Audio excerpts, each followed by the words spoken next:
जल जीवन मिशन 2.0 के तहत सीएम धामी ने एमओयू पर किए हस्ताक्षर। 16,500 पेयजल योजनाएं स्वीकृत, अधिकांश पूरी, शेष पर काम जारी।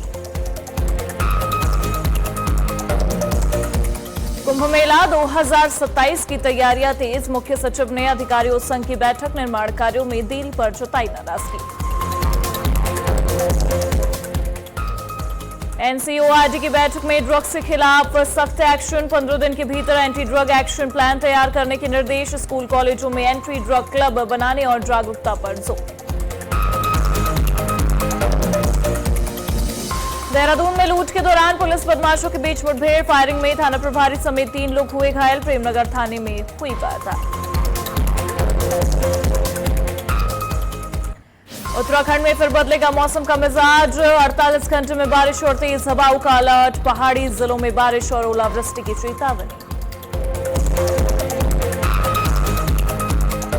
नमस्कार, बहुत स्वागत है आप सभी का। आप देख रहे हैं आज की खबर और मैं हूं आपके साथ प्रगति ठाकुर। स्क्रीन पर दिख रहे सोशल मीडिया हैंडल के जरिए आप मेरे साथ वहां पर भी जुड़ सकते हैं और खबरों से रूबरू हो सकते हैं।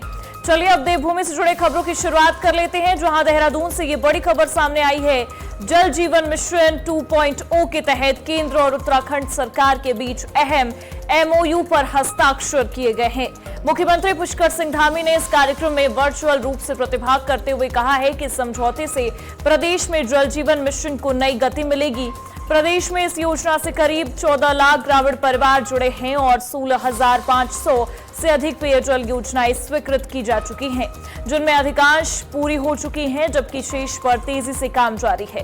दुर्गम भौगोलिक परिस्थितियों के बावजूद योजनाओं का प्रभावी क्रियान्वयन किया जा रहा है। साथ ही जल स्रोतों के संरक्षण के लिए स्प्रिंग एंड रिवर रिजर्वेशन और वर्षा जल संचयन पर भी विशेष जोर दिया जा रहा है।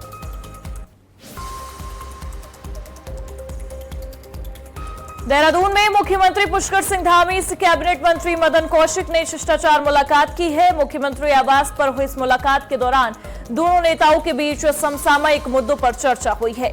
बताया जा रहा है कि राज्य के विकास कार्यों और विभिन्न योजनाओं की प्रगति को लेकर विस्तार से विचार विमर्श किया गया।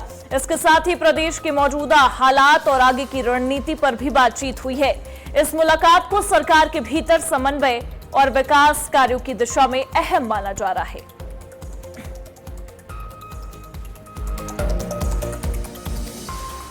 देहरादून में कुंभ मेला 2027 की तैयारियों को लेकर मुख्य सचिव ने उच्च स्तरीय बैठक की है। बता दें, बैठक में निर्माण कार्यों के शासनादेश में हो रही देरी पर नाराजगी जताई गई और अधिकारियों को सख्त निर्देश दिए गए हैं। सभी आपत्तियों को निस्तारित कर 3 दिन के भीतर जीओ जारी किया जाएगा। अब आपको बता दें, साथ ही कुंभ के लिए भूमि अधिग्रहण और आवंटन की प्रक्रिया को जल्द शुरू करने के निर्देश भी दिए गए हैं। हरिद्वार कुंभ को ध्यान में रखते हुए सड़क और रेलवे कनेक्टिविटी को मजबूत करने पर जोर दिया गया है। पार्किंग व्यवस्था और मूलभूत सुविधाओं के विस्तार के साथ साथ सैनिटेशन के लिए अलग से डेडिकेटेड प्लान तैयार करने को कहा गया है। इन सब के अलावा श्रद्धालुओं की सुविधा के लिए सूचना केंद्र बढ़ाने और कुंभ के दौरान लोक संस्कृति से जुड़े कार्यक्रम आयोजित करने की भी योजना बनाई जा रही है।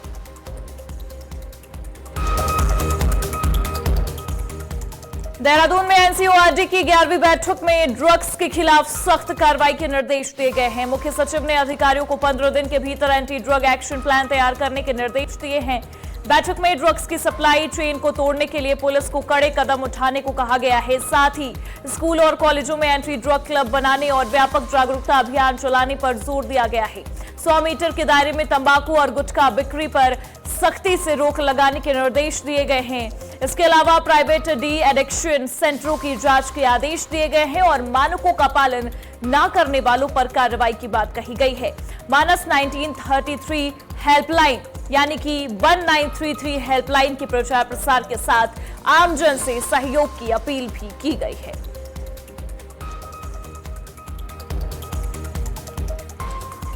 सरोवर नगरी नैनीताल पहुंचे लोकसभा के अध्यक्ष ओम बिरला का भव्य स्वागत किया गया है। नैनीताल पहुंचने पर सांसद अजय भट्ट ने उनका स्वागत और अभिनंदन किया।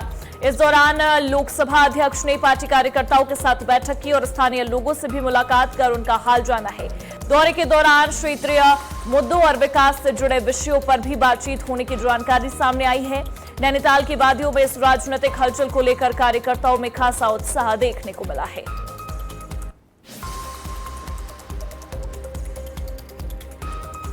देहरादून में अवैध निर्माणों के खिलाफ एमडीडीए का सख्त अभियान लगातार जारी है। प्राधिकरण ने सेक्टरवार टीमें बनाकर रोजाना निरीक्षण और कार्रवाई तेज कर दिए हैं। बता दें, इसी कड़ी में महुवाला माफी क्षेत्र में बड़ी कार्रवाई करते हुए 15 से 20 बीघा जमीन पर की जा रही अवैध प्लॉटिंग पर बुलडोजर चलाया गया है। वहीं जाखर और कुठाल गेट क्षेत्र में भी अवैध निर्माणों के खिलाफ सख्ती दिखाते हुए कई इमारतों को सील किया गया है। अधिकारियों के निर्देश पर की गई इन कार्रवाइयों से अवैध निर्माण करने वालों में हड़कंप मचा हुआ है। एमडीडीए ने यह साफ कर दिया है कि बिना स्वीकृति के कोई भी निर्माण या प्लॉटिंग बर्दाश्त नहीं की जाएगी और आगे भी इसी तरह की कार्रवाई जारी रहेगी।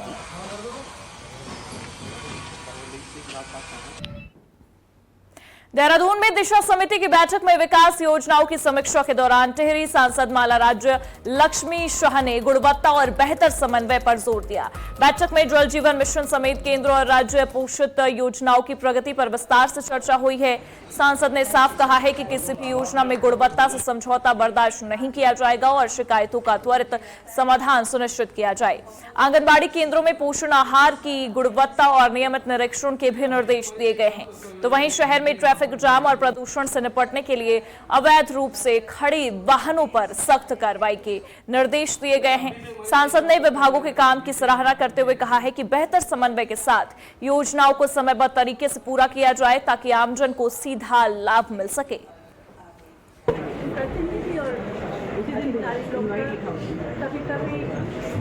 मिलकर बात नहीं, कोऑर्डिनेशन में बात नहीं हो पा रहे हैं। इसकी वजह से कभी कभी जो काम होता भी है वो पता भी नहीं चलता, जो नहीं हो रहा है वो भी दोनों तरफ से कुछ न कुछ होता है। तो काम तो हो ही रहा है, मगर प्रतिनिधि और जो हमारे अधिकारी लोग हैं मिलकर जो जब फील्ड में जाते हैं उन लोगों को भी ले जाना चाहिए ताकि उन लोगों को भी पता चले कि क्या काम हुआ, क्या काम है। हम प्रतिनिधि लोग कभी करते मगर काम हो चुका है। देहरादून में जिला प्रशासन ने वर्षों से जर्जर पड़े स्कूल भवनों पर सख्त कार्रवाई करते हुए बड़ा अभियान चलाया। जिलाधिकारी की सख्ती के बाद जिले में चिन्हित 64 पूर्णतः निर्जीर्ण विद्यालयों भवनों में 56 भवनों को ध्वस्त कर दिया गया है, जबकि शेष पर कार्रवाई जारी है। शिक्षा अधिकारियों और प्रधानाचार्यों की जवाबदेही तय करते हुए ये कदम तेजी से उठाया गया है ताकि नौनिहालों की सुरक्षा सुनिश्चित की जा सके। जिले के विभिन्न विकास खंडों में फैले इन जर्जर भवनों को हटाकर विद्यार्थियों के लिए वैकल्पिक व्यवस्था भी सुनिश्चित की गई है, जिससे पढ़ाई प्रभावित ना हो। प्रशासन ने साफ किया है कि बच्चों की सुरक्षा से किसी भी तरह का समझौता बर्दाश्त नहीं किया जाएगा और शेष भवनों को भी जल्द ध्वस्त किया जाएगा।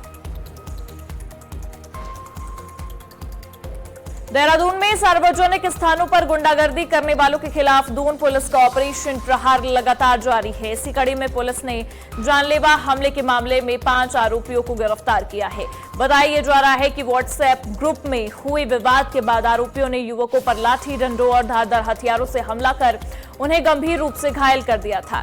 घटना साहसपुर क्षेत्र के लांघा रोड स्थित शीतला नदी पुल के पास की है, जहां आरोपियों ने कार रोककर हमला किया। पुलिस ने मामले की गंभीरता को देखते हुए सीसीटीवी फुटेज और मुखबिर तंत्र की मदद से आरोपियों को गिरफ्तार किया है। पुलिस कप्तान के निर्देशन में चल रहे ऑपरेशन प्रहार के तहत पूरे जनपद में अपराधियों के खिलाफ सख्त कार्रवाई की जा रही है। और वहीं देहरादून से ये बड़ी खबर आपको बता रहे हैं, जहां प्रेमनगर थाना क्षेत्र में लूट की वारदात के दौरान बदमाशों ने एक व्यक्ति को गोली मार दी है। घटना के बाद पुलिस ने तुरंत एक्शन लेते हुए बदमाशों का पीछा किया। इस दौरान दोनों तरफ से फायरिंग भी हुई है। मुठभेड़ में पीड़ित व्यक्ति, थाना प्रभारी और एक बदमाश घायल हो गए हैं, जिन्हें इलाज के लिए अस्पताल में भर्ती कराया गया है। घटना की गंभीरता को देखते हुए एसएसपी देहरादून और एसपी सिटी ने मौके पर पहुंचकर हालातों का जायजा लिया। फिलहाल पुलिस ने पूरे इलाके में सघन चेकिंग अभियान शुरू कर दिया है और फरार बदमाशों की तलाश में लगातार दबिश दी जा रही है। रुद्रप्रयाग में दुर्गाधार तिलवाड़ा मोटर मार्ग पर बावई के पास एक कार अनियंत्रित होकर सड़क पर पलट गई। हादसे के समय कार में 3 लोग सवार थे जो दिल्ली के निवासी बताए जा रहे हैं और तुंगनाथ चोपता घूमने जा रहे थे। गनीमत यह रही कि इस दुर्घटना में सभी यात्री सुरक्षित बच गए हैं और किसी को गंभीर चोटें नहीं आई हैं। घटना की सूचना मिलते ही स्थानीय पुलिस मौके पर पहुंची और स्थानीय लोगों की मदद से कार को सड़क पर सुरक्षित रूप से सीधा कराया गया। फिलहाल पुलिस ने मामले की जांच शुरू कर दी है और यात्रियों को सुरक्षित आगे रवाना किया जाएगा।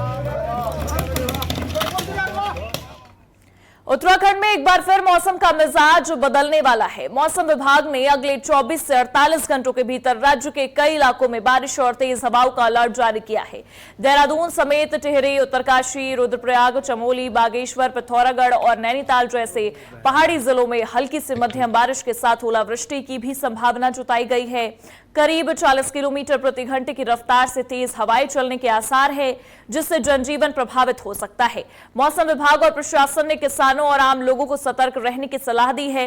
बता दें, मौसम को देखते हुए लोगों से अनावश्यक रूप से घरों से बाहर ना निकलने और वाहन चलाते समय विशेष सावधानी बरतने की अपील की गई है। पूर्वानुमान के अनुसार 5 मई तक प्रदेश के कुछ इलाकों में बारिश का दौर जारी रह सकता है। एक्टिविटी रही है और आगे भी हम अनेक स्थानों पे अगले 2 दिन में जो है अगले 48 घंटे 29 और 30 अप्रैल 2026 में हम एक्सपेक्ट कर रहे हैं कि अनेक स्थानों पे हमारे को हल्की से मध्यम दर्जे की बारिश देखने को मिल सकती है इसके।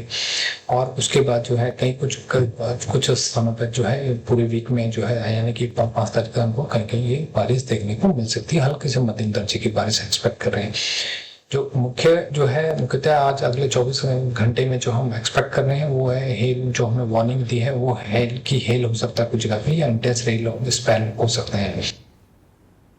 और इन्हीं खबरों के साथ देवभूमि से जुड़े इस खास बुलेटिन में फिलहाल के लिए बस इतना ही। देश और दुनिया की तमाम बड़ी खबरों के लिए आप देखते रहिए आज की खबर और स्क्रीन पर दिख रहे सोशल मीडिया हैंडल के जरिए आप मेरे साथ वहां पर भी जुड़ सकते हैं और खबरों से रूबरू हो सकते हैं। नमस्कार।